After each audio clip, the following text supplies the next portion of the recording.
여러분 안녕하십니까? 오늘 우리는 지난 시간에 배운 원칙과 선호, 비판적 사고의 기초를 바탕으로 실제 현장에서 적용해야 할 구체적인 행동 지침인 병원 전 외상 처치의 14가지 황금 원칙을 본격적으로 다루겠습니다. 우리는 이 14가지 원칙이 어떻게 구성되어 있는지, 플래티넘 10분이라는 시간의 중요성이 무엇인지, 그리고 우리가 현장에서 맞닥뜨릴 윤리적 딜레마를 어떻게 해결해야 하는지 하나씩 짚어볼 것입니다. 외상 현장은 그야말로 혼돈 그 자체입니다. 하지만 여러분의 머릿속에 이 황금 원칙이라는 질서가 명확하게 잡혀 있다면 여러분은 어떠한 아수라장 속에서도 환자의 생명을 구하는 결정적인 판단을 내릴 수 있습니다. 오늘 강의는 여러분이 현장 전문가로 거듭나는 가장 중요한 뼈대가 될 테니 집중해서 들어주시기 바랍니다. 본격적인 14가지 원칙에 들어가기에 앞서 지난 시간 핵심 개념을 아주 짧게 복습하겠습니다. 슬라이드에 보이는 원칙 프린서펄즈과 선호 프레퍼런시즈의 차이 다들 기억하시죠? 이 부분은 개념을 묻는 문제로 시험에 아주 자주 나옵니다. 반드시 구분해서 기억하세요. 원칙은 환자를 살리기 위해 의학적, 해부생리학적으로 반드시 달성해야 하는 절대적인 의무입니다.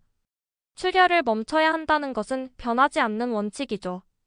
반면 선호는 그 원칙을 달성하기 위해 여러분이 처한 상황, 환자의 상태, 여러분의 지식과 경험, 그리고 가용한 장비에 따라 선택하는 구체적인 방법입니다. 지혈대를 쓸 것인가, 압박 붕대를 쓸 것인가는 선호의 영역입니다. 훌륭한 응급구조사는 하나의 선호 기술에만 집착하지 않습니다. 자신이 가진 장비나 상황이 여의찮더라도 비판적 사고를 통해 다른 선호를 끌어와서라도 기필코 원칙을 사수해내는 사람, 그 사람이 바로 전문가라고 이해하시면 됩니다. 우리가 현장에서 선호를 결정할 때 필수적인 과정이 바로 비판적 사고입니다. 비판적 사고는 상황을 평가하고 정보를 분석한 뒤 최선의 행동을 실행하는 일련의 과정입니다. 그리고 이 과정의 기저에는 반드시 윤리의 4대 기둥이 바탕이 되어야 합니다. 이 4가지 윤리 원칙은 국가고시 법규나 개론 파트에서 무조건 출제되니 헷갈리지 않게 짝지어 외워두십시오. 환자가 스스로 결정을 내릴 수 있는 자율성, 환자에게 추가적인 해를 끼치지 말아야 한다는 무해성, 환자의 이익을 최우선으로 해야 한다는 유익성 선행, 그리고 제한된 의료 자원을 가장 도움이 되는 곳에 공평하게 분배해야 한다는 공정성 정의입니다. 현장에서는 이 원칙들이 서로 충돌하는 딜레마 상황이 수시로 발생합니다. 후반부 시나리오에서 이 4가지 원칙이 어떻게 부딪히고 우리가 비판적 사고를 어떻게 풀어내야 하는지 구체적으로 살펴보겠습니다. 자, 이제 14가지 황금 원칙 중에서도 현장 평가의 단서가 되는 5번째 원칙, 외상의 물리학 인식에 대해 설명하겠습니다. 여러분, 현장에 도착해서 구겨진 자동차를 보면 무엇을 생각해야 할까요? 단순히 차가 많이 부서졌네가 아니라 저 차를 부순 거대한 운동 에너지가 환자의 몸속으로 고스란히 전달되었다는 것을 읽어내야 합니다. 교재의 박스 2-6에 나오는 고위험 충돌 기준들을 보세요. 성인 기준 3m 이상의 추락, 자동차 지붕이나 탑승자 공간이 30cm 이상 침범해 들어온 경우, 환자가 차에서 튕겨나간 경우, 혹은 같은 차에 타고 있던 동승자가 사망한 경우입니다.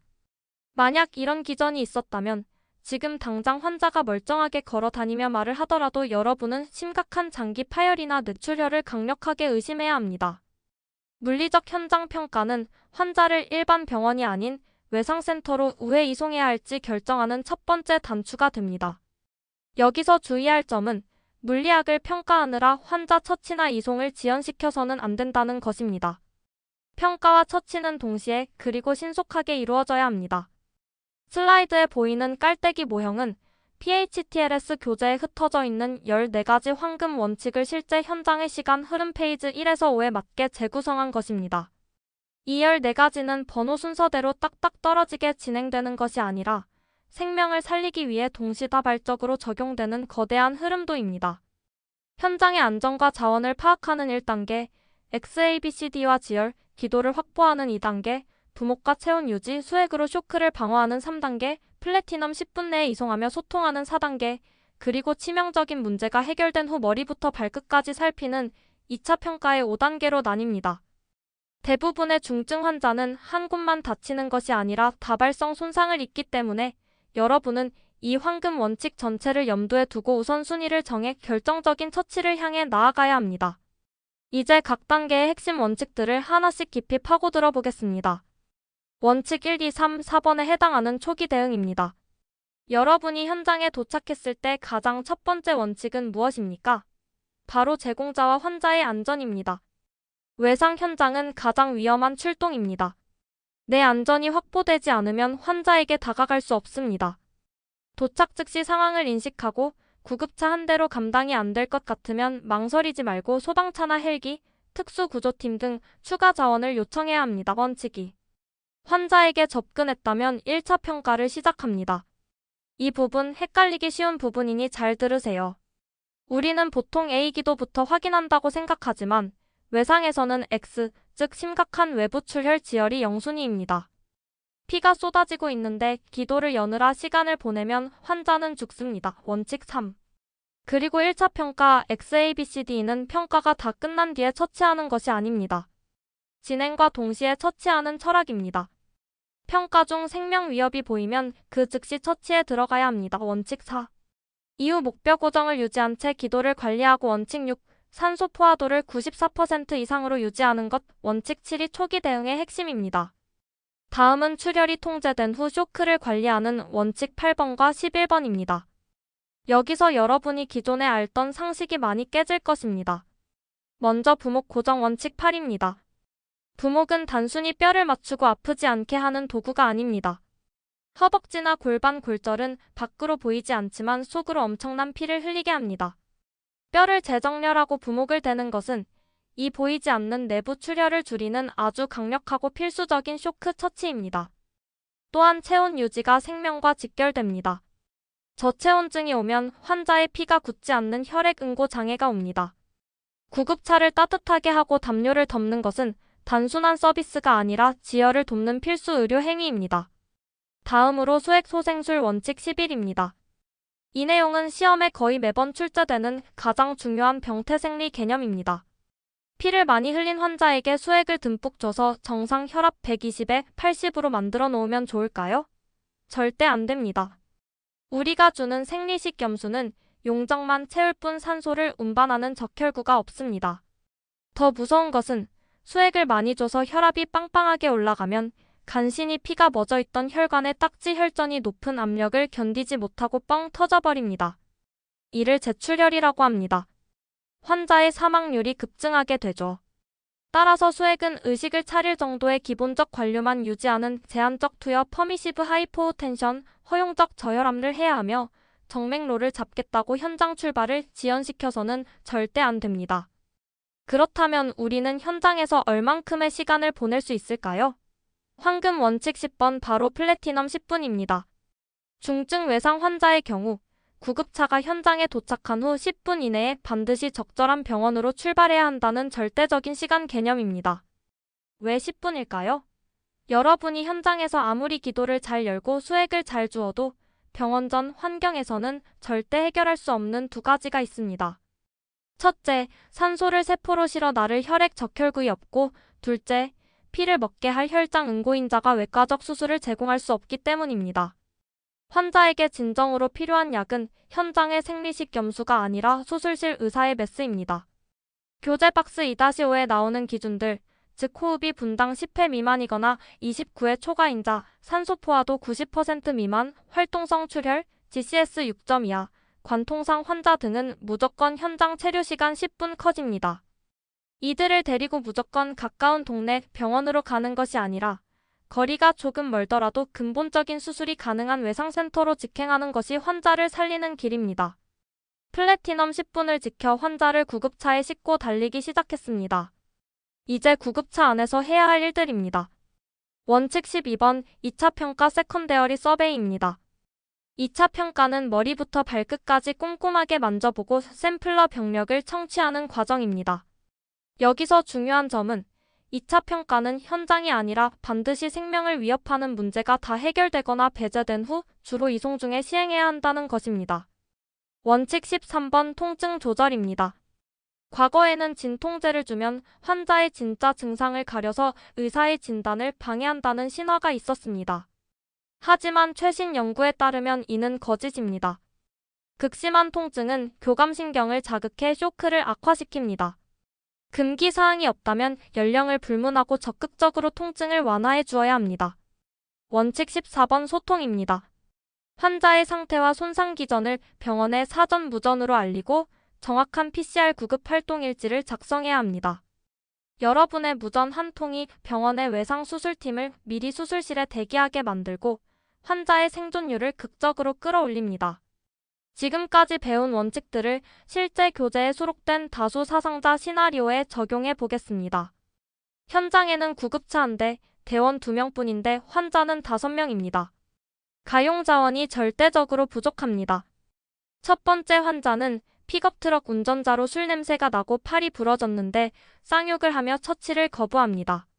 승용차에는 두 번째 환자는 조수석 노인이 앞 유리에 머리를 부딪혀 무호흡 상태고 세 번째 환자는 운전자인 어머니는 크게 다치진 않았지만 가족의 생사를 물으며 패닉 상태입니다. 뒷좌석엔 네 번째 의식 없는 3세 유아와 다섯 번째 환자는 멀쩡하지만 울고 있는 5세 유아가 있습니다. 여러분이 이 현장의 선임 구급대원이라면 누구를 살리기 위해 장비를 꺼내들겠습니까? 누구를 포기하고 누구를 먼저 병원으로 이송할 것인가요? 이 혼란 속에서 우리를 이끌어줄 나침반이 바로 초반부에 배운 윤리의 4대 기둥입니다. 다음 슬라이드에서 이 상황을 윤리적으로 분석해 보겠습니다. 이 시나리오는 실제 여러분이 겪게 될 가장 현실적인 딜레마입니다. 하나씩 풀어보죠. 첫째, 공정성의 충돌입니다. 무호흡 노인과 의식 없는 3세 유아 중 누구에게 먼저 제한된 한 대의 구급차를 내어주어야 할까요? 최대 다수의 최대 이익을 고려하는 중증도 분류 원칙상 일반적으로 생존 가능성이 훨씬 높은 소아를 우선하는 것이 맞습니다. 단, 소아가 불치병 말기라는 식의 특별한 기저질환 변수가 없다면 말이죠. 또한 음주 운전자에 대한 우리의 고정관념 때문에 평가의 공정성이 훼손되어서도 안 됩니다. 둘째, 자율성의 한계입니다. 트럭 운전자가 처치를 거부합니다. 두고 와야 할까요? 아닙니다. 환자는 음주와 머리 손상으로 인해 올바른 판단을 내릴 의사결정 능력을 상실한 것으로 간주해야 합니다. 이럴 때는 자율성을 제한하고 환자의 생명을 지키기 위해 경찰과 협조하여 묵시적 동의하에 강제 처치를 검토해야 합니다. 셋째, 무해성과 진실의 딜레마입니다. 패닉에 빠진 승용차 운전자 어머니에게 어머니는 숨을 안 쉬고 아이는 혼수 상태입니다. 라고 지금 당장 진실을 말하면 어떻게 될까요? 환자에게 극심한 심리적, 생리적 쇼크를 유발하여 더 큰 해를 끼치게 됩니다. 따라서 진실을 이야기할 의무는 있지만 환자가 병원의 안정적인 환경에 도착할 때까지 완전한 정보 제공을 잠시 유보하는 냉철한 윤리적 판단이 필요합니다. 우리가 지금까지 배운 PHTLS의 원칙들, 예컨대 지혈대를 적극적으로 쓰고 수액을 제한하는 이런 처치법들은 도대체 누가, 어떻게 정한 것일까요? 바로 증거 기반 의학 에버던스 베이스트 메디신, EBM을 통해 끊임없이 연구하고 증명해낸 결과물입니다. 의학 지식은 고정되어 있지 않습니다. 어제의 정답이 오늘의 오답이 될 수 있기 때문에 응급구조사는 항상 최신 문헌을 비판적으로 수용해야 합니다. 연구 설계의 피라미드 계층 구조는 국가고시에 꼭 나오는 내용이니 구분해서 기억하십시오. 피라미드 꼭대기에 있는 체계적 문헌 고찰과 메타 분석이 가장 강력한 증거를 가집니다. 그 아래가 무작위 대조 실험 RCT입니다. 대조군을 무작위로 나누어 편향을 완벽히 제거하는 의학 문헌의 황금 표준이죠. 하지만 외상 연구에서 RCT는 윤리적, 현실적 한계가 큽니다. 교재에 나오는 뉴질랜드의 영아돌 연사 증후군 SIDS 연구를 떠올려 보세요. 아기들을 일부러 엎드려 재우는 무작위 실험을 할 수 있습니까? 절대 윤리적으로 불가능하죠.